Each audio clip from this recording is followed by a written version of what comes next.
Hi, as you can tell from the beautiful golden light, it is cocktail hour here in the Hudson Valley.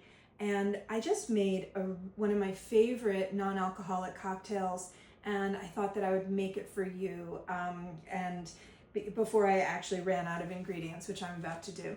And speaking of ingredients, just like with recipes, when you're making food, the quality of what you're making is determined by the quality of the ingredients. And so I've been exploring really interesting, beautiful, non-alcoholic alternatives to liqueurs, different spirits, and mixing them together and layering the flavors the way a good cocktail has that wonderful, it's built with a mixture of different kinds of flavors that give it depth and sophistication. And I think that non-alcoholic cocktails can achieve that as well. And I've actually done it with a few different favorites now. And this is one of my absolute favorites. And so I'm going to do it for you right now. It is a grapefruit and tequila alternative cocktail, kind of like a Paloma. And I just love it. And so the main ingredients, and you can see I'm almost out here, but it's a Giffard, 1885 Giffard. It's French liqueur, non-alcoholic grapefruit liqueur. They also make alcoholic liqueurs, and they also make it in a ginger and an elderflower, which I would like to try as well. But I've, as you can see, made my way through almost all of this bottle. I love grapefruit, and it smells just like you are peeling a ruby red grapefruit. It is delightful. And then this is Ritual. You may have seen Ritual. I found this at Walmart. It's everywhere now.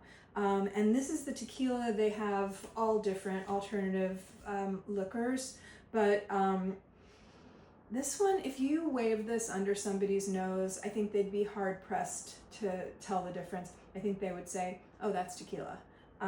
You wouldn't want to drink it straight, but it's really fine, better than fine, mixed together. It gives tequila in a mixed drink. So I've already put ice in the glass, and the first thing that I'm going to do is the juice of probably a little more than half a lemon. I need an ounce, and with a big fat juicy, I said lemon, I meant lime. With a big fat juicy lime, half a lime can be an ounce, but I have a feeling that's not quite going to be the case here. So what I'm going to do is I'm actually going to squeeze it into here. And then to measure it in here. There are probably more efficient ways to do this, but yeah, that's about half an ounce. So I'm going to do the other half. So if you don't have big, fat, juicy limes, you might need a lime per cocktail.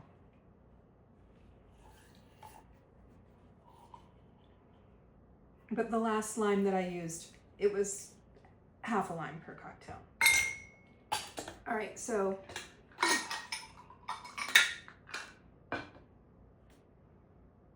there's an ounce.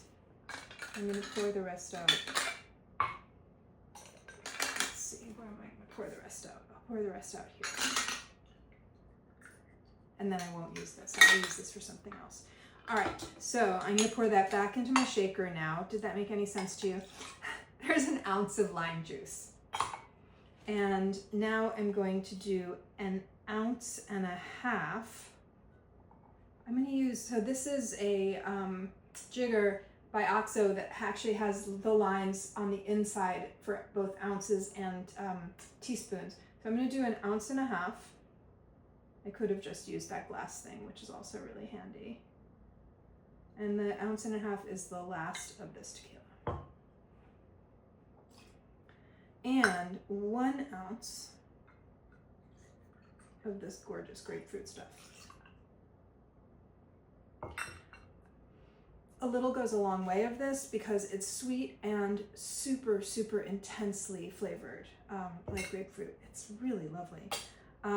Before I shake, I am going to take my glass and do a rim. I'm not doing salt. I happen to have these gorgeous edible rose petals. I don't know if you can see that. And I've mixed them with sugar here, and actually, and a pinch of salt. And I just dampened half the rim or part of the rim with that lime, if you saw that. And now I'm making this beautiful, charming rose petal and sugar rim.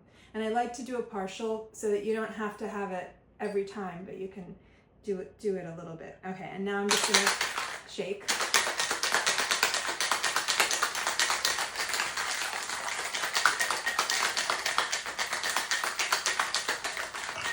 I'm so excited about this cocktail. Okay, here you go. Beautiful. Cheers. It's delicious. It's well balanced, beautiful in the glass. It has the complexity from layering lime juice, the sort of sweet and intensely flavored grapefruit liqueur, the undertone of tequila, and that's really all you need is that undertone. If you handed this to somebody and said that this was your house cocktail, I don't think that they would guess that it didn't have alcohol in it. I mean, not that you want to pull anything over on somebody, but boy, will they wake up feeling good tomorrow morning. I'm loving sharing these non-alcoholic cocktails and sleeping well through the night and waking up without a headache in the morning. And so I'll be sharing more of them, and I hope you enjoy, and I hope you'll try it. I'll put the links to the products in online on Life, Death, and Dinner. All right, enjoy. Happy cocktails.